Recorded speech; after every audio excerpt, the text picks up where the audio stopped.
ভেঙে যাওয়া মানেই জীবন শেষ হয়ে যাওয়া নয়, ভেঙে যাওয়া মানেই তো আরো একটি সুযোগ রবকে চেনার, চারপাশের মানুষগুলোকে চেনার যারা আপনাকে ভেঙে দিয়েছে। তাদের জন্য আপনি কেন ভেঙে পড়বেন? ঘুরে দাঁড়ান, নিজেকে এমন এক পর্যায়ে নিয়ে যান যেন ওই ঘুরে দাঁড়ানোটাই তাদের জন্য দাঁত ভাঙা জবাব হিসেবে দাঁড়িয়ে যায়।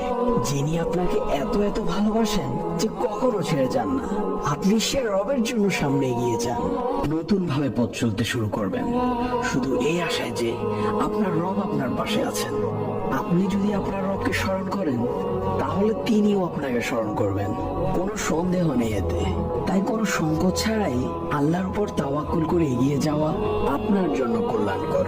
ভাঙা হৃদয়কে জোড়া লাগানোর জন্য আল্লাহ যথেষ্ট। যে আল্লাহর উপর ভরসা করে তার জন্য আল্লাহ যথেষ্ট। হে আমার রব, আমার এই ভাঙা হৃদয়টি সবসময় আপনাকেই খুঁজে বেড়ায়, শুধু আপনার দয়ার আশায়। কারণ আমি জানি আমার রব আমাকে কখনো নিরাশ করবেন না।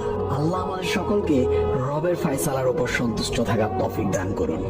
আমিন।